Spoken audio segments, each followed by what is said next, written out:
بسم الله الرحمن الرحيم. الحمد لله رب العالمين الرحمن الرحيم مالك يوم الدين إياك نعبد وإياك نستعين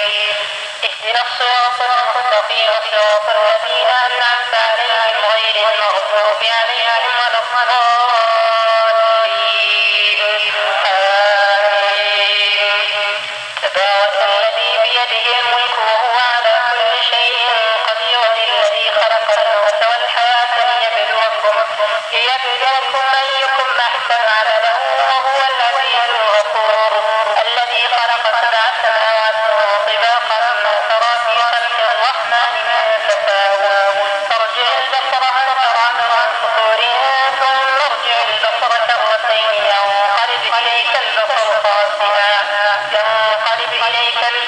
خاسئا وهو حسير ولقد زينا السماء الدنيا بمصابيح وجعلناها رجوما للشياطين وأعتدنا لهم عذاب السعير وللذين كفروا بربهم عذاب جهنم وبئس المصير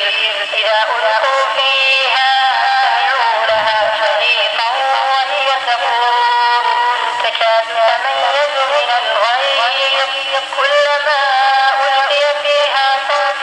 سألهم خزنتها ألم يأتكم نذير قالوا بلى قد جاءنا نذير فكذبنا وقلنا ما نزل الله من شيء إن أنتم إلا في ضلال كبير وقالوا لو كنا نسمع أو نعقل ما كنا في أصحاب السعير فاعترفوا بذنبهم فسحقا لأصحاب السعير إن الذين يخشون ربهم بالغيب لهم مغفرة وأجر كبير وأسروا قولكم أو جهروا به إنه عليم بذات الصدور ألا يعلم من خلق وهو اللطيف الخبير هو الذي جعل لكم الأرض ذلولا فامشوا في مناكبها وكلوا من رزقه وإليه النشور أأمنتم ما في السماء أن يخسف بكم الأرض فإذا هي تمور أم أمنتم ما في السماء أن يرسل عليكم حاصبا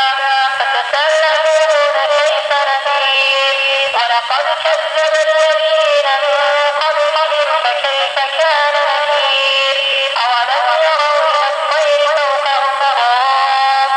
ويقبضن ما يمسكهن إلا الرحمن إنه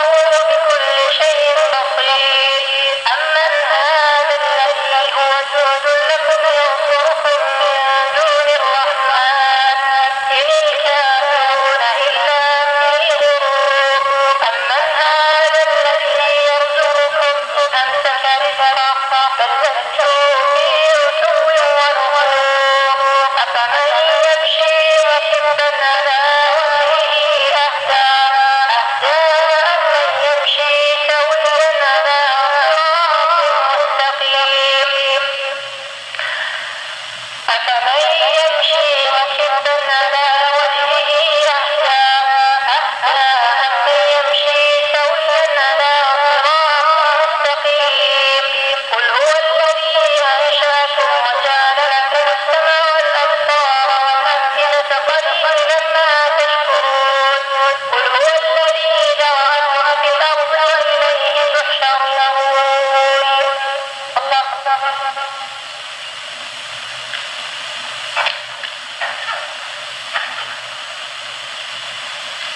سمع الله لمن حمده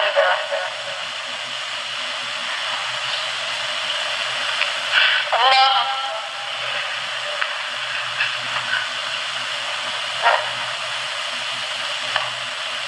الله أكبر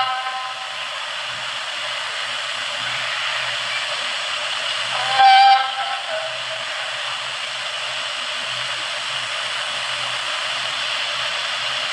الله أكبر الحمد لله